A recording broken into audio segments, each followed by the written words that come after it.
Donald Trump, presidente de Estados Unidos, confirmó en entrevista con la cadena News Nation, emitida el martes, que las fuerzas militares estadounidenses usaron una extraña arma sónica en el operativo militar de 3 de enero en Caracas, que resultó en la captura de Nicolás Maduro y su esposa Cilia Flores. A través de una publicación en Truth Social, el presidente Trump aseguró que tras una reunión con el secretario general de la OTAN, Mark Rutte, logró asegurar un marco para un futuro acuerdo sobre Groenlandia. Asimismo anunció que ya no impondrá aranceles contra países europeos. El gobierno de México anunció este martes la entrega a Estados Unidos de 37 integrantes de organizaciones criminales, en una operación que marca un nuevo giro en la cooperación bilateral en materia de seguridad y responde a la creciente presión de Washington para endurecer la lucha contra los cárteles.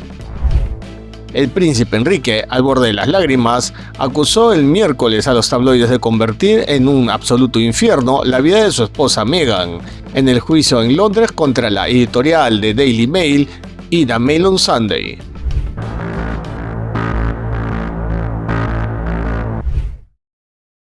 El presidente de Estados Unidos, Donald Trump, confirmó en una entrevista con la cadena News Nation, emitida el martes, que las fuerzas militares estadounidenses usaron una extraña arma sónica en el operativo militar del 3 de enero en Caracas, que resultó en la captura de Nicolás Maduro y su esposa Cilia Flores. Había un arma usada, una arma sónica, que sacó a muchos guardaespaldas cubanos que estaban acostumbrados a defender a Maduro. Mucha gente vio detalles de esa arma y se preocupó. ¿Es algo por lo que los estadounidenses deberían tener miedo? ¿Es algo que Estados Unidos está combatiendo? Sí, es algo de lo que no quiero detallar. Nadie más lo tiene. Tenemos armas que nadie conoce, y digo que probablemente sea bueno no hablar de eso. Pero tenemos armas increíbles. Fue un ataque increíble. No olvides de que la casa estaba en medio de un fuerte, de una base militar. Esta es la confirmación a las acusaciones realizadas por soldados venezolanos y cubanos, quienes señalaron que por una onda sonora intensa había provocado síntomas con vómitos, sangrado nasal y pérdida de la orientación entre los defensores chavistas durante la captura de Maduro. Diversos medios replicaron esta versión, reforzando la narrativa de que una tecnología militar secreta habría sido utilizada en Caracas. En paralelo, la Casa Blanca informó que la presidenta encargada de Venezuela, Delcy Rodríguez, tiene previsto visitar Washington tras la captura de Nicolás Maduro.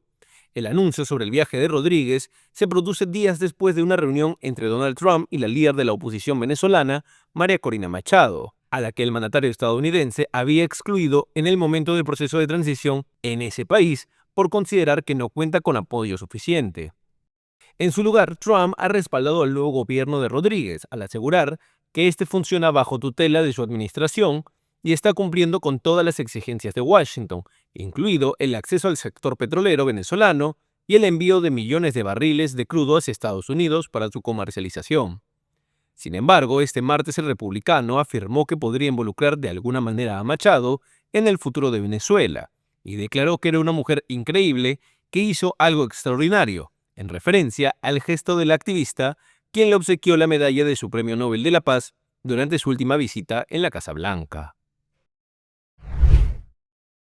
El régimen chavista presentó un ambicioso paquete legislativo que contempla la creación y reforma de 29 leyes para este periodo parlamentario en Venezuela.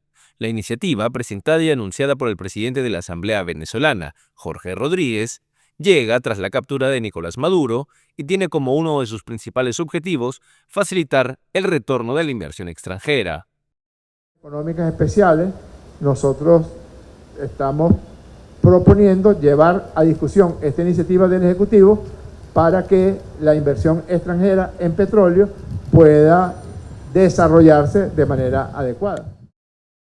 Entre los puntos más destacados de la agenda legislativa está la propuesta de reformar la ley de hidrocarburos con el objetivo de atraer inversión extranjera al sector petrolero venezolano, una industria que representa el pilar de la economía nacional y que ha sufrido una profunda contracción en las últimas décadas. Rodríguez subrayó que es, en esencia, que la inversión foránea cuente con seguridad jurídica, claridad en tratamiento de impuestos y regalías y condiciones para que lo hagan rentable, en un intento por revitalizar un sector clave para obtener divisas y activar la producción. Esta ley contempla todos los elementos relacionados con la explotación del petróleo en aquellos casos donde Venezuela cuenta y contaba con explotación suficiente, con pozos suficientes de petróleo para ser explotados. Sobre el contenido específico de estas reformas, Rodríguez indicó que aún no se han revelado detalles pormenorizados, pero que la iniciativa estaría inspirada en la Ley Antibloqueo del 2020, una norma diseñada en aquel entonces para sortear sanciones mediante mecanismos de inversión menos transparentes, otorgando facultades excepcionales para estimular la actividad económica bajo restricciones externas.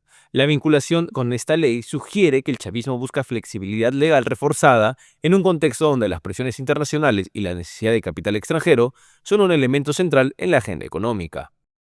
Por otro lado, Rodríguez propuso este martes la creación de 8 códigos, incluyendo el penal, civil, electoral y de comercio, para poner en orden las legislaciones del país sudamericano. El cuidado de nuestro ambiente, nosotros creemos que debemos establecer no una ley, no un grupo de leyes, sino un verdadero código para la protección de nuestro ambiente. El Código de Protección Integral de la Familia Venezolana, pero de la familia en su condición cotidiana. Tenemos también otras 9 leyes que está proponiendo el Ejecutivo Nacional sean reformadas: la ley de minería, la ley del Comité de Exportación, la ley de derechos socioeconómicos, bueno, esa ya se la mencioné, la ley de propiedad intelectual, la ley de inteligencia artificial, la ley de la medicina natural, la ley de los derechos digitales y naturales, la ley de ciberseguridad, la ley del sistema eléctrico nacional, la ley del uso racional de la energía, la ley de telecomunicaciones. Esta es muy importante, la ley de la paz y de la convivencia nacional. Crear un verdadero hongo de protección, una verdadera cúpula de protección a la paz de Venezuela y al derecho que tenemos los venezolanos y las venezolanas de vivir en paz. Esta propuesta de cambio legal se está impulsando en un ambiente donde la administración de Donald Trump había manifestado su interés en la industria petrolera venezolana, como parte de su estrategia denominada Venezuela post-Maduro. Tras la captura de Maduro, Trump ha indicado que Estados Unidos controlaría la comercialización de crudo, incluyendo acuerdos de venta que ya generaron ingresos iniciales, e incluso ha incentivado el regreso de grandes petroleras estadounidenses a la explotación de la matriz energética venezolana, aunque bajo supervisión y condiciones más favorables para capitales extranjeros. En un mensaje difundido por el canal estatal venezolana de televisión, la presidenta encargada de Venezuela, Delcy Rodríguez, anunció este martes el ingreso de $300 millones al país, producto de la venta de petróleo, días después de que Washington anunciara un acuerdo de venta de crudo del país sudamericano por $500 millones. Rodríguez aseguró que dicho ingreso ya es parte del presupuesto anual y estará destinado para cubrir los salarios de los trabajadores venezolanos. Vamos a compartir información con el país. Hoy debemos informar que han ingresado recursos, producto de la venta del petróleo, y han ingresado, de los primeros 500 millones, han ingresado 300 millones. Esos recursos irán para cubrir y financiar el ingreso de nuestros trabajadores y de nuestras trabajadoras, proteger el poder adquisitivo de los trabajadores y las trabajadoras de Venezuela, protegerlo de la inflación, protegerlo del impacto negativo de los vaivenes en el mercado cambiario. Esos primeros flujos serán utilizados y empleados a través del mercado cambiario en Venezuela, de la Banca Nacional y del Banco Central de Venezuela, justamente para consolidar y estabilizar el mercado y proteger el ingreso y el poder adquisitivo de nuestros trabajadores y de nuestras trabajadoras. Rodríguez enfatizó que este ingreso millonario ayudará a estabilizar el mercado cambiario y así proteger la economía de los venezolanos. El anuncio de Rodríguez coincide con lo anunciado por la portavoz de la Casa Blanca, Caroline Leavitt, quien destacó un acuerdo cerrado entre Washington y Caracas, valorado en $500 millones, por el cual Estados Unidos comercializará hasta 50 millones de barriles de crudo venezolano y gestionará los ingresos antes transferidos al país sudamericano. Rodríguez asumió el ejecutivo tras los ataques de Estados Unidos en Caracas y otros 3 estados, que terminaron con la captura del presidente venezolano Nicolás Maduro y de su esposa, la diputada Cilia Flores, quienes permanecen encarcelados en Nueva York. Desde entonces, Trump ha pedido un acceso total a los recursos petroleros venezolanos, mientras que su secretario de Energía, Chris Wright, aseguró que Estados Unidos controlará la venta de crudo de Venezuela por un tiempo indefinido.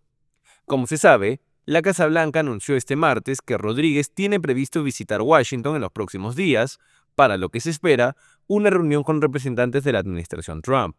Esta será la segunda reunión de alto nivel tras la reunión de la presidenta encargada con el director de la CIA, John Ratcliffe, en Caracas. Y la semana pasada recogimos 50 millones de barriles solo de Venezuela. Venezuela ha sido un país increíble durante tantos años, pero luego se equivocaron con sus políticas. Hace 20 años eran un gran país y ahora tienen problemas, pero los estamos ayudando. Y esos 50 millones de barriles los compartimos con ellos y ganarán más dinero de lo que han ganado en mucho tiempo.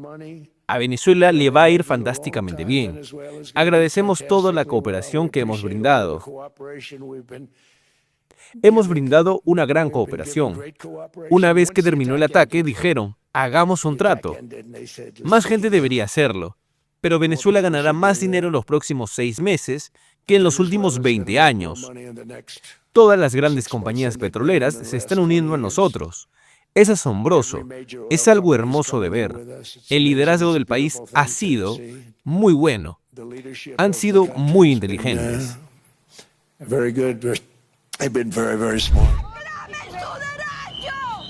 Familiares de presos políticos denunciaron el martes que alrededor de 200 personas permanecen en condición de desaparición forzada en Venezuela y exigieron a la Fiscalía una fe de vida en medio de un lento proceso de excarcelaciones bajo presión de Estados Unidos.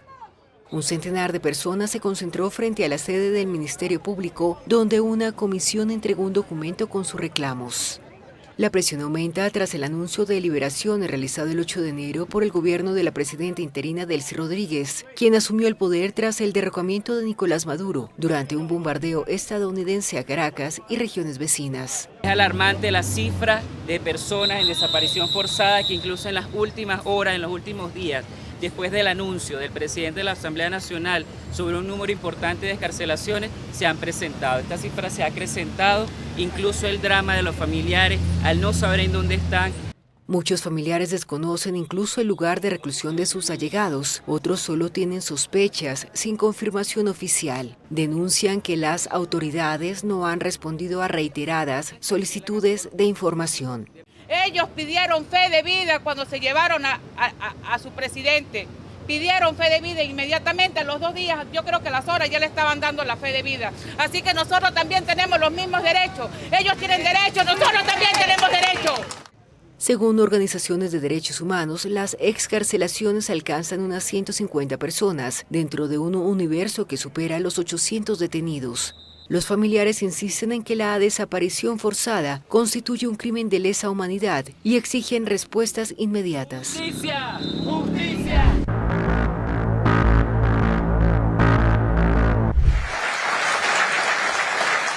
El presidente de Estados Unidos, Donald Trump, prometió el miércoles no usar la fuerza para tomar Groenlandia. Durante su esperado discurso en el Foro Económico Mundial de Davos, el mandatario sí exigió negociaciones inmediatas para comprar este territorio autónomo de Dinamarca, que ha reiterado que no está en venta. Trump insiste en que Groenlandia, una isla rica en minerales, es vital para la seguridad de Estados Unidos y de la OTAN contra China y Rusia, a medida que el Ártico se derrite y las superpotencias compiten por una ventaja estratégica en esta región.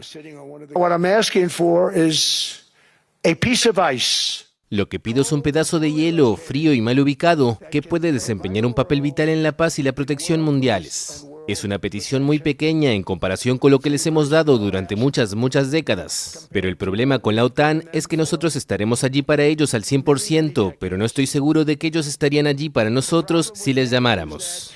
We'll be there for them 100%, but I'm not sure that they'd be there for us if we gave them the call.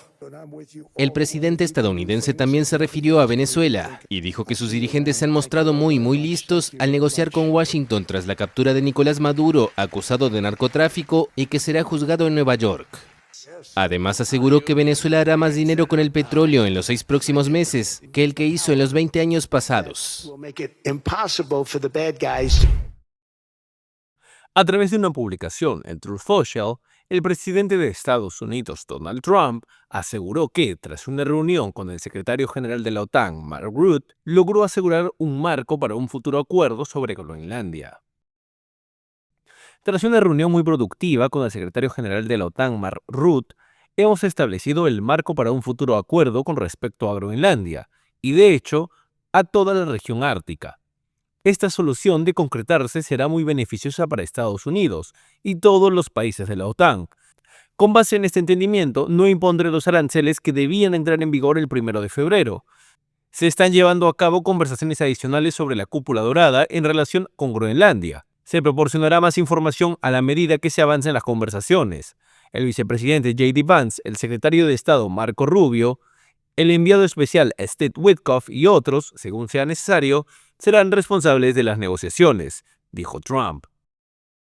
No estuvo muy claro de inmediato en qué consiste el principio de acuerdo del que escribe Trump en su red social, ni qué implica un aumento de las bases que tiene Washington en la mayor isla del planeta, a la que se refirió por la mañana durante su discurso en el Foro Económico de Davos, en Suiza, donde se encuentra el republicano, como una gran masa de hielo, y tiene una población de unas 56,000 personas.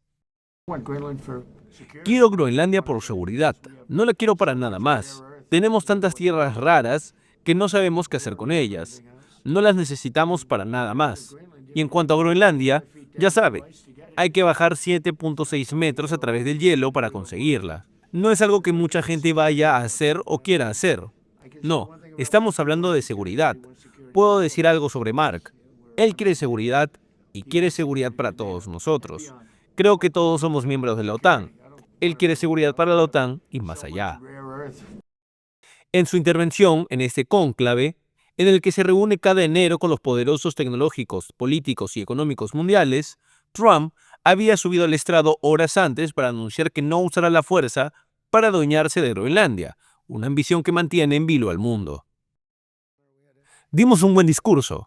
Recibimos excelentes críticas. No puedo creerlo. Recibimos buenas críticas sobre el discurso. Normalmente dicen, es un dictador horrible. Yo soy un dictador, pero a veces se necesita un dictador, pero no lo dijeron en este caso. Y no, es sentido común. Todo se basa en sentido común. No es conservador ni liberal ni nada por el estilo.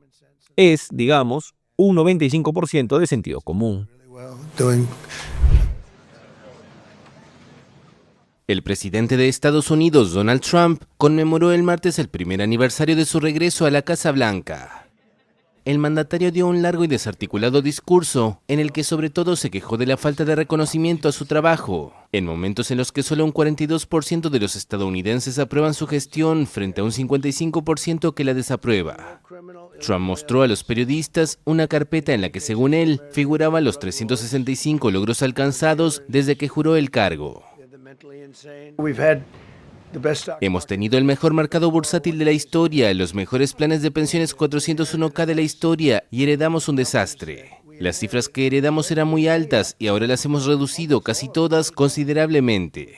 No lo entiendo, tal vez tenga un mal equipo de relaciones públicas, pero no lo estamos logrando transmitir. Hemos heredado cifras elevadas y las hemos reducido considerablemente. Trump comenzó su discurso con palabras de elogio hacia el trabajo de los agentes del Servicio de Inmigración y Aduanas. Luego alabó el ataque militar que propició la captura del presidente de Venezuela, Nicolás Maduro, y no dio marcha atrás en sus palabras, cada vez más subidas de tono, sobre qué está dispuesto a hacer para tomar el control de Groenlandia. El presidente tuvo tiempo también de insultar a sus oponentes y de difundir teorías conspirativas, como que fue él quien ganó las elecciones de 2020 y no el demócrata Joe Biden. Después de la rueda de prensa, Trump emprendió camino a Davos para reunirse con líderes políticos y empresariales de todo el mundo. Estados Unidos anunció el martes que sus fuerzas militares capturaron otro buque petrolero en el Mar Caribe. Se trata del 7º incautado desde que el presidente Donald Trump anunció un bloqueo para evitar que embarcaciones salgan o vayan a Venezuela por crudo. El Comando Sur del ejército estadounidense informó que el barco estaba operando en desafío a la cuarentena establecida por el presidente Trump a buques sancionados y fue capturado sin incidentes. A su vez aseguró que el único petrolero que salga de Venezuela será aquel que esté coordinado de manera adecuada y legal. Washington desplegó una flotilla naval en el Caribe donde ha atacado botes presuntamente del narcotráfico y lanzó un poderoso operativo militar para capturar al depuesto presidente de Venezuela, Nicolás Maduro, el 3 de enero. Trump insiste en que Washington controlará el petróleo de Venezuela y se jacta de que ya decomisó y vendió parte del crudo. Las autoridades interinas de Venezuela rechazan esta versión y sostienen que continúan controlando la industria petrolera a la vez que la estatal PDVSA negocia con Estados Unidos sobre la venta de crudo. El gobierno de México anunció el martes la entrega a Estados Unidos de 37 integrantes de organizaciones criminales en medio de una renovada presión de Washington para intensificar el combate contra los cárteles. Se trata de la tercera entrega realizada desde 2025. Con esta operación ya suman 92 los miembros del crimen organizado enviados a territorio estadounidense. Los detenidos fueron trasladados a ciudades como Washington, Houston, Nueva York, San Antonio y San Diego a bordo de 7 aeronaves militares. Entre los capos entregados figuran Jorge Damián Román Figueroa, alias El Soldado, vinculado al cártel de Sinaloa, y Pedro Insunza Noriega, requerido por la justicia estadounidense por cargos de narcoterrorismo. El anuncio ocurre poco más de una semana después de una conversación telefónica sobre seguridad entre la presidenta mexicana Claudia Sheinbaum y su homólogo estadounidense Donald Trump. México enfrenta presiones renovadas del gobierno de Trump para enfrentar el tráfico de drogas, especialmente fentanilo. Sheinbaum ha dicho que su gobierno ha tenido éxito combatiendo el crimen organizado, al señalar una disminución de 50% de los decomisos de fentanilo en la frontera sur de Estados Unidos, una baja del 40% de homicidios dolosos en México y la incautación de 320 toneladas de droga.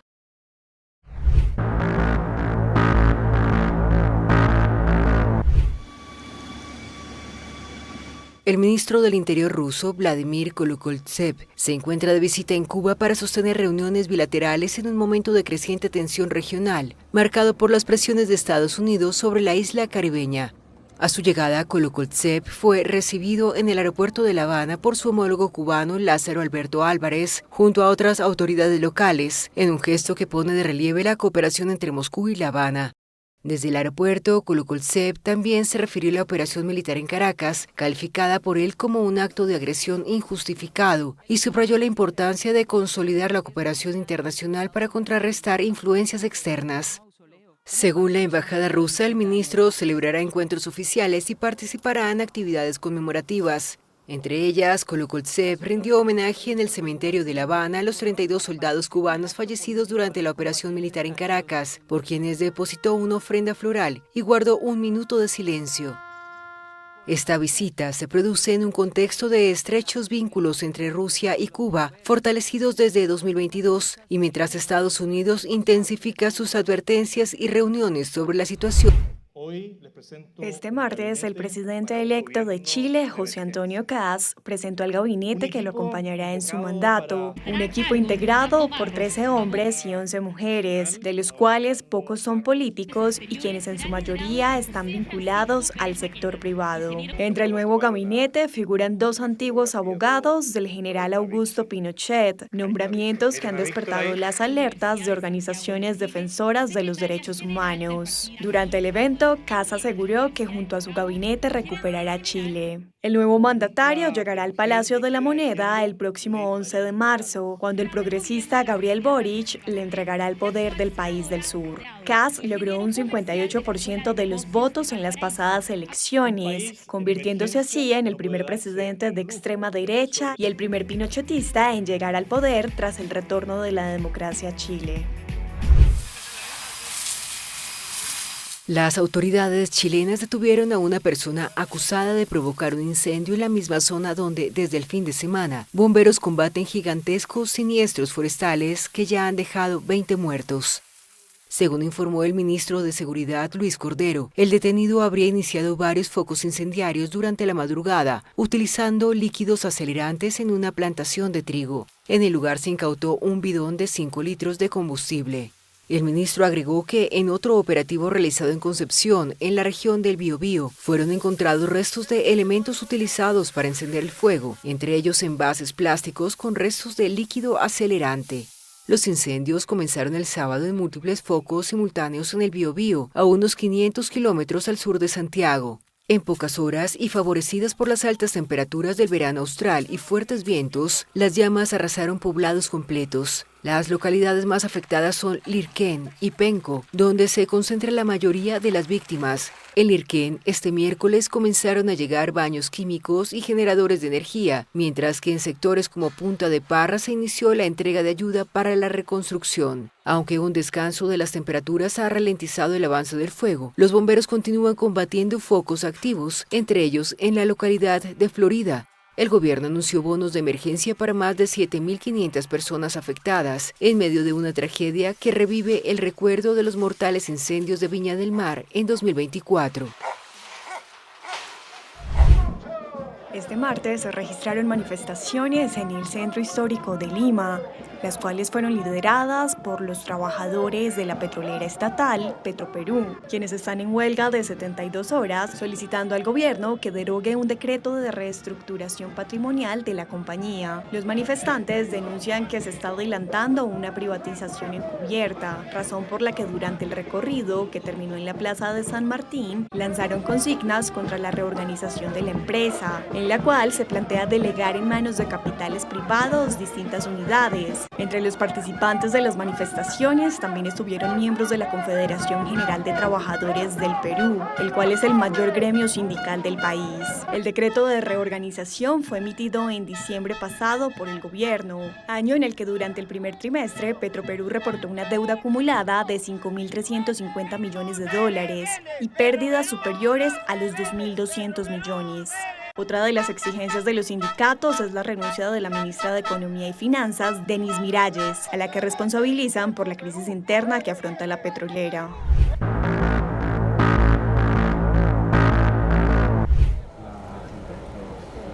Nuevo accidente ferroviario en España.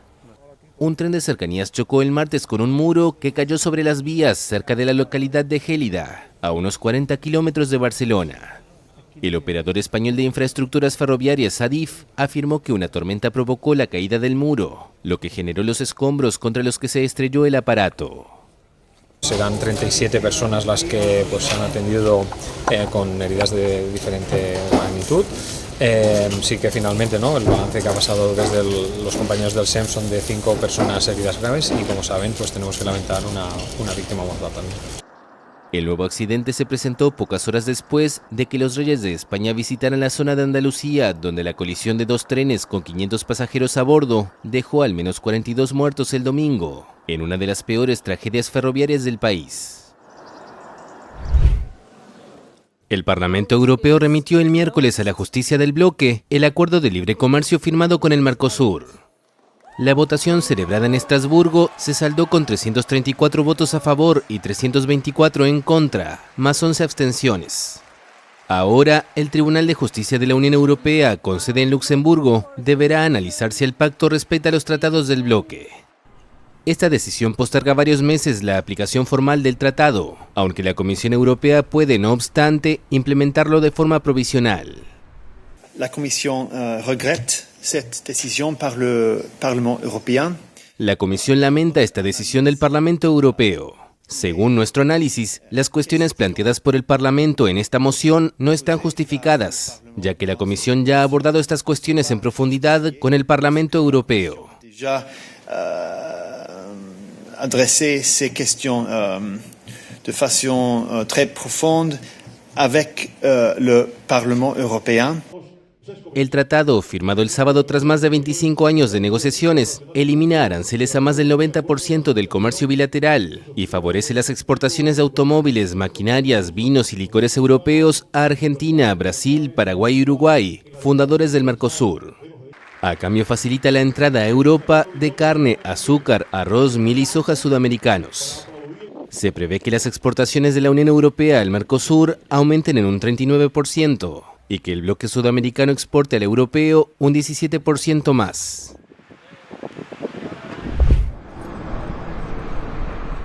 Cadena perpetua. Esa fue la pena que recibió el miércoles en Japón el hombre acusado de matar al ex primer ministro Shinzo Abe durante un mitin en 2022. El crimen ocurrió a plena luz del día y provocó una reflexión profunda en el país asiático, poco acostumbrado a la violencia con armas, a la vez que abrió un escrutinio sobre los nexos entre legisladores conservadores y la Iglesia de la Unificación, una secta reservada. Tetsuya Yamagami al parecer estaba molesto con Abe por creer que tenía vínculos con ese culto originado en Corea del Sur, y según un fiscal, pensó que si mataba a alguien influyente, podría llamar la atención del público a la Iglesia y provocar críticas a ella. El juicio expuso cómo las cuantiosas donaciones de la madre del acusado a la iglesia dejó a su familia en bancarrota. El hombre fue acusado de asesinato y violación de las leyes de control de armas por utilizar una pistola casera para matar al gobernante más longevo de Japón. Según medios locales, Yamagami admitió el asesinato en la apertura del juicio en octubre, aunque rechazó algunos de los otros cargos.